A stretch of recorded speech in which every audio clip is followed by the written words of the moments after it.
Bonjour à toutes et à tous. Merci d'être toutes là pour écouter. Ça va changer aujourd'hui. On va écouter. Je voudrais remercier, je m'appelle Pierre, je suis le CEO et le fondateur de Toutac. Je voudrais présenter et les remercier.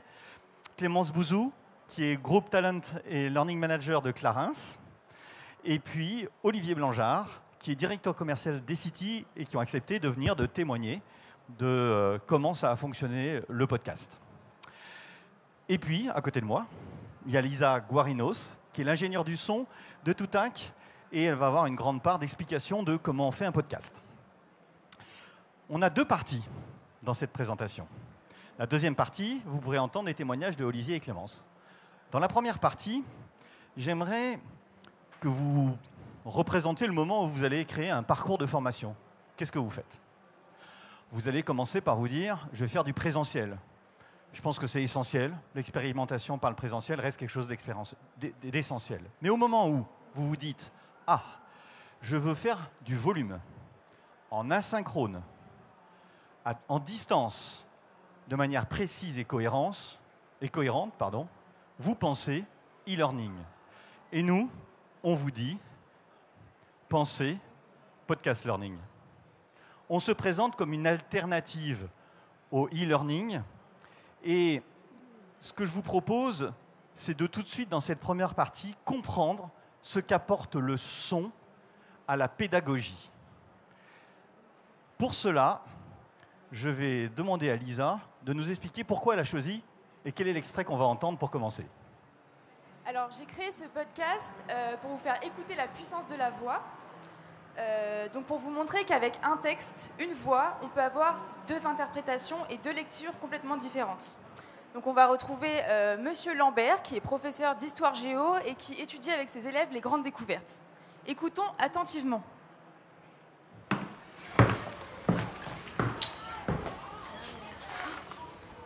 Ouvrez vos cahiers, page 37. Journal de bord de Christophe Colomb, décembre 1492. Nous naviguons depuis 5 semaines déjà. Le vent est froid et la mer indomptable. La vie à bord... Ah, les enfants, chut! Bon, je reprends. Nous naviguons depuis 5 semaines déjà. Le vent est froid et la mer indomptable. La vie à bord n'est pas facile. Les réserves moisissent dans la cale. Et mes hommes perdent patience. Un matin, épuisé, je me suis allongé sur le pont. Quand soudain, une étrange vibration sous la coque me fait reprendre mes esprits.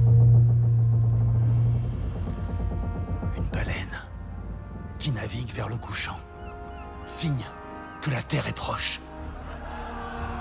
Hurrah!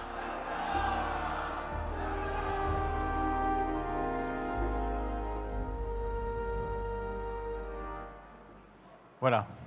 Vous avez compris la différence entre un texte lu et un podcast learning. Ce que j'aimerais vous partager, c'est... Voilà. C'est pourquoi ça fonctionne.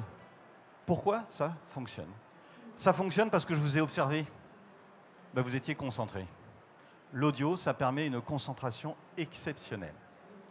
La deuxième chose, c'est que c'est précis. Et je vais laisser à Lisa vous expliquer comment c'est précis, parce que chaque mot est pesé. Chaque son est pesé. C'est ça qui va faire le caractère immersif du podcast. Troisièmement, ça fonctionne parce que, ben vous l'avez compris, c'est incarné. C'est un homme. Il se passe quelque chose, on crée une émotion, et tous ceux qui sont dans la salle connaissent les neurosciences, et on sait combien on apprend mieux quand on éprouve quelque chose. Pour passer à la séquence suivante, qui est la séquence 2, je vais recéder la parole à Lisa, parce que ce qu'on va faire maintenant, c'est un exercice, vous allez assister à la création, presque en direct, d'un épisode de podcast. Nous avons choisi l'épisode du programme L'Agilité, 10 fois 5 minutes d'une fiction. Nous aurions pu créer un programme pour expliquer le concept de l'agilité pour la BNP, pour la Poste, pour Thales. Non. Là, on a créé un programme, c'est la construction d'un jardin communal avec un maire, un architecte, un chef de projet. Comme ça, tout le monde peut se projeter. Je te cède la parole ? Allez. Donc dans un premier temps, on va écouter Monsieur le maire et Steve, donc qui sont deux personnages de cette histoire, et ça va être le dialogue seul, donc sans son dans un premier temps. Ce n'est pas possible. On ne peut pas appeler ça un jardin public. Monsieur le maire... Stop! Arrêtez-moi tout ça! Steve, qu'est-ce que c'est que ça? Il n'y a que des herbes folles qui ont poussé au milieu de blocs de béton et de tas de ferraille. Ce n'est pas tout à fait fini, mais... Non, c'est pas du tout fini, hein. Et ce n'est pas ce que je vous avais demandé. Vous savez, un jardin public et en plus exotique, sur une ancienne friche industrielle, c'était pas gagné. Mais les élections, c'est demain. Oh, quelle catastrophe! Monsieur le maire, attention! Ça va, monsieur le maire? Aidez-moi à sortir de cette crevasse! Oh, quel cauchemar! Et oui, c'était un cauchemar. Donc on peut le voir, nos comédiens jouent bien, le montage est bien réalisé, mais c'est vrai que ça manque de contexte, de profondeur, de gravité. Et c'est pour ça qu'on va créer une mise en son pour vous aider à avoir des images mentales. Donc dans un premier temps, on va rajouter une ambiance. Une ambiance, c'est la nappe qui va indiquer le lieu. Ici, on se trouve dans un jardin public, donc on s'attend à entendre du vent, des gens qui passent, qui discutent. On va avoir aussi du trafic au loin, mais c'est un jardin qui est en construction. Donc on va avoir aussi des sons de travaux qui sont quand même en premier plan. Donc on écoute les ambiances.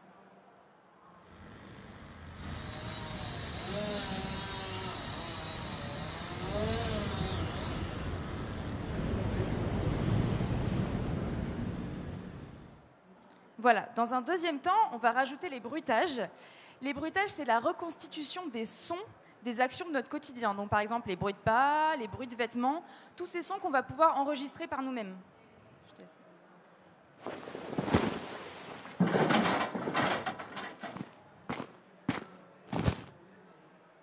Voilà pour les bruitages. Dans un troisième temps, on va faire du sound design. Le sound design, c'est l'action de modifier, de mélanger des sons pour avoir un effet désiré. Par exemple, pour la chute de Monsieur le maire, comme on a pu l'écouter, on va s'attendre à des sons graves et percutants. Pour la transition entre le rêve, le cauchemar et la réalité, on va utiliser ce qu'on appelle un riser. Donc c'est un son qui va être assez bas et qui va monter d'un coup. Et ensuite, on va avoir un moment de silence pour créer vraiment un effet percutant et la transition entre les deux. Donc on écoute les deux exemples.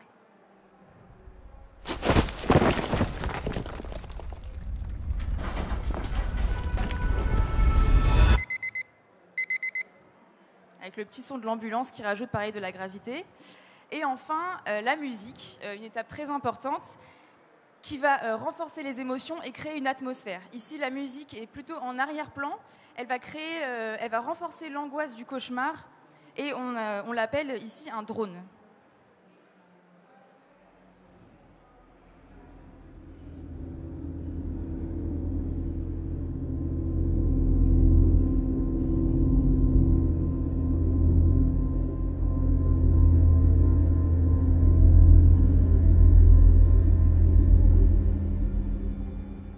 Si vous avez ressenti de l'angoisse, c'est normal, c'est fait pour.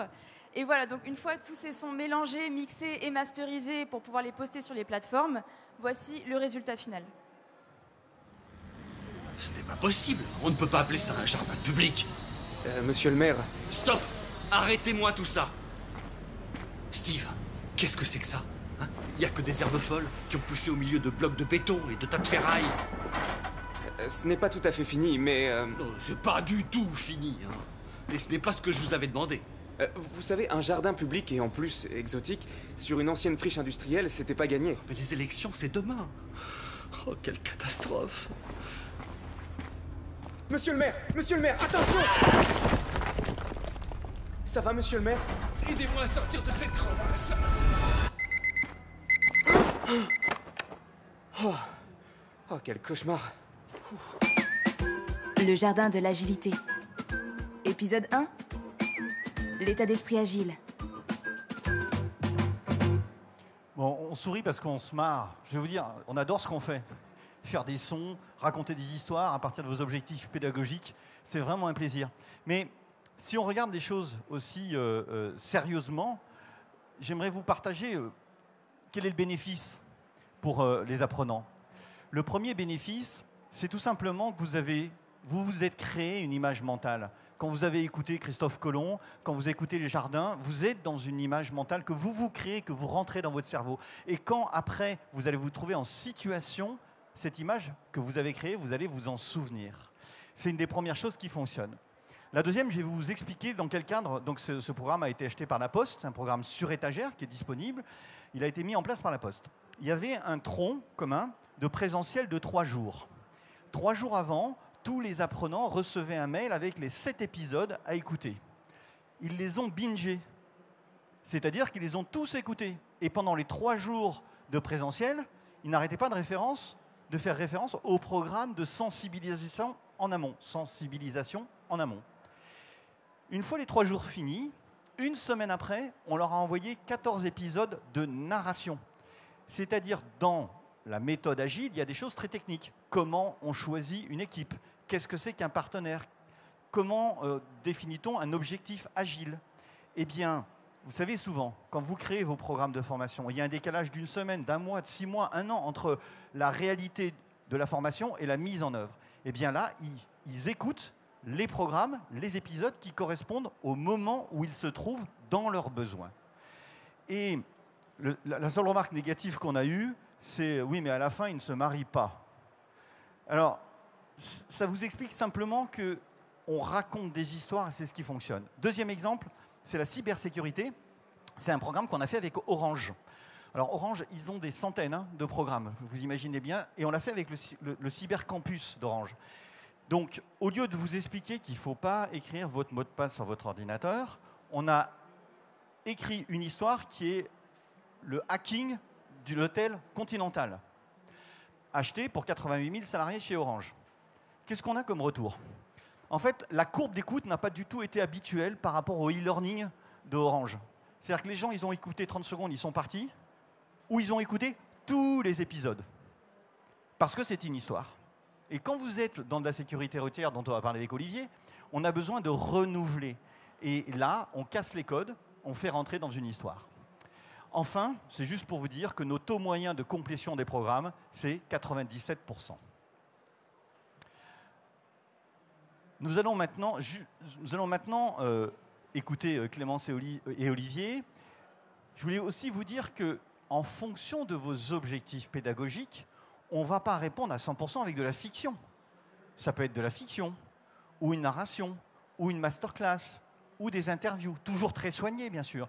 Donc, à chaque problématique qui nous est posée, on réfléchit avec vous sur comment on y répond, comment on le chapitre, quel sound design on met en place. Et donc, j'en profite pour céder la parole à Clémence, puisqu'on va parler du cas de Clarins. Merci Clémence. Donc, on peut se lever comme ça, on se voit mieux. Peut-être que tu peux nous expliquer dans quel contexte tu as choisi de faire ce programme. Parfait. Ça fonctionne? Oui. Bonjour à tous. Alors, moi, je m'appelle Clémence. Je m'occupe chez Clarins de toute la partie talent, mais aussi learning.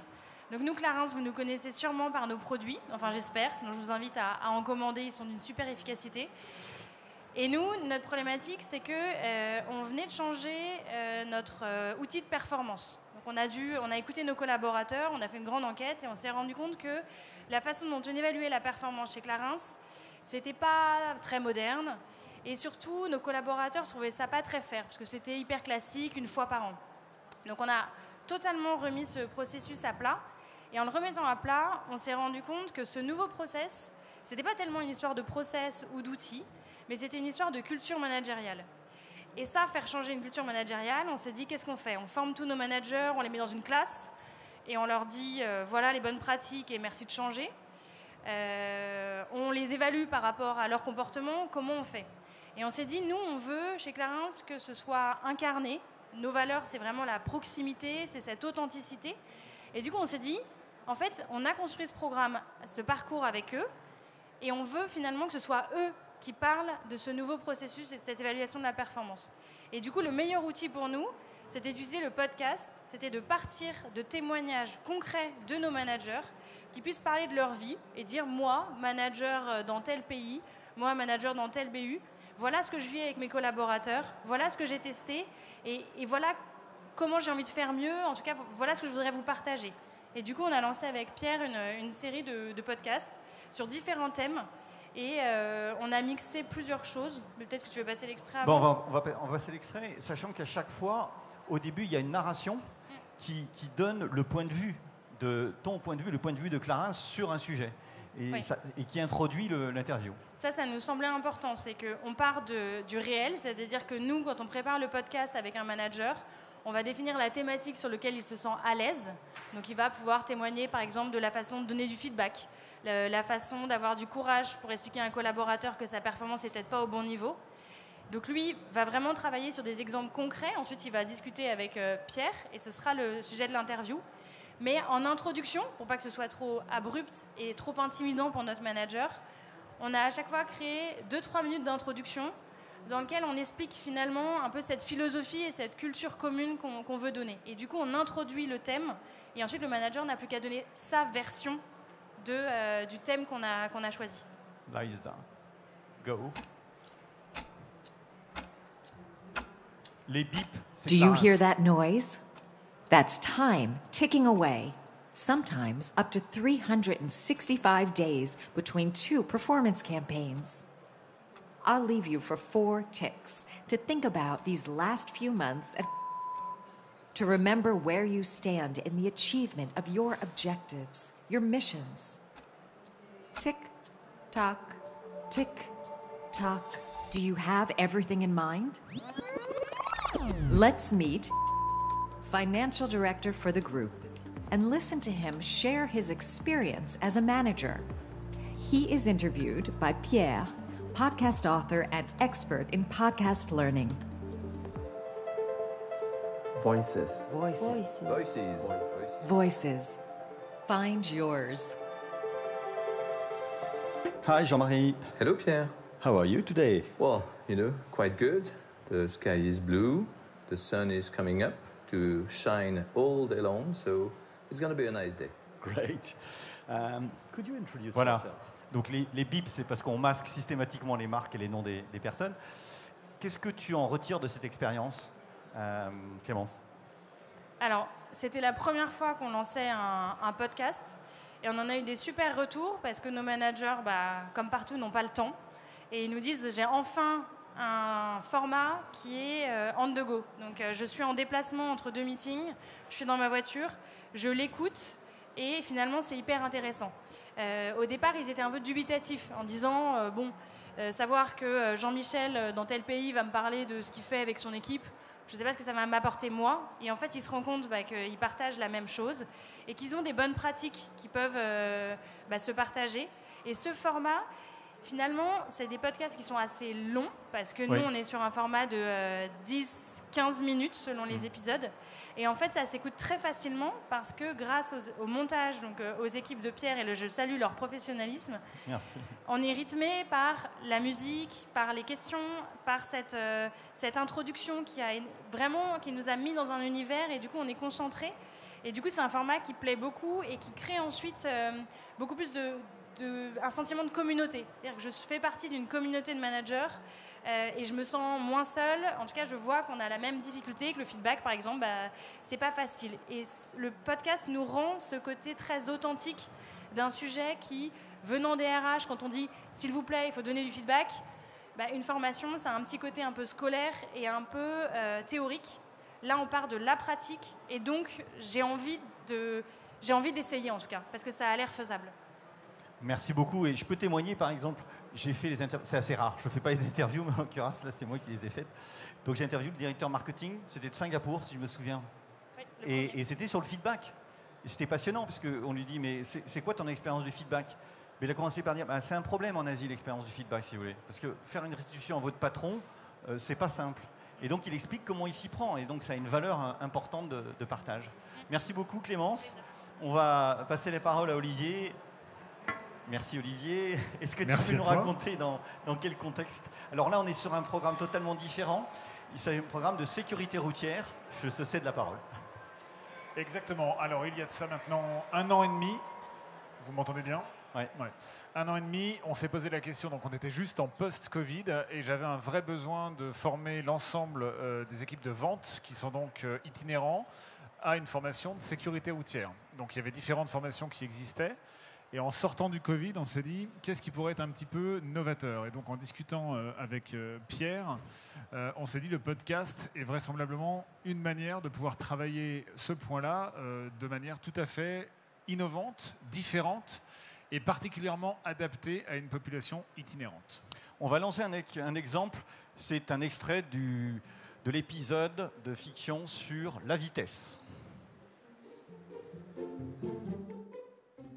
Bonjour. Dans ce podcast, nous allons parler des risques liés à la vitesse et comment adopter les bons réflexes pour éviter les dangers d'une conduite fast and furious. En roulant à 150 km/h au lieu de 130 sur un trajet standard, vous gagnez seulement 6 minutes. Mais savez-vous que les chances de survie d'un piéton sont de 53% à 50 km/h, mais tombent à 20% à 60 km/h. L'effet de la vitesse provoque et aggrave les accidents. Alors ne confondez pas vitesse et précipitation. Retrouvons Mathilde sur un circuit pour un stage de pilotage avec Alain, son moniteur, ancien pilote de rallye. Bonjour Mathilde, t'es prête? On va passer à la pratique maintenant. Ok, retour à l'auto-école alors. L'idée n'est pas de t'apprendre à conduire, mais de te faire prendre conscience des risques de la vitesse. On y va? Écoute bien mes instructions. On va commencer par un exercice à 90 km/h. Maintiens ta vitesse à 90 et reste concentré parce qu'à un moment donné, un obstacle va surgir et là, il faudra que tu freines, ok? Ok. Ce sera quoi l'obstacle? Un grand ballon. T'inquiète pas. Si tu le percutes, personne ne sera blessé, ni lui, ni nous. T'es toujours concentré? Bien sûr, je suis au taquet. Attends, là, je vois le ballon. Ah ouais, quand même. J'ai dépassé le ballon de bien 10 mètres.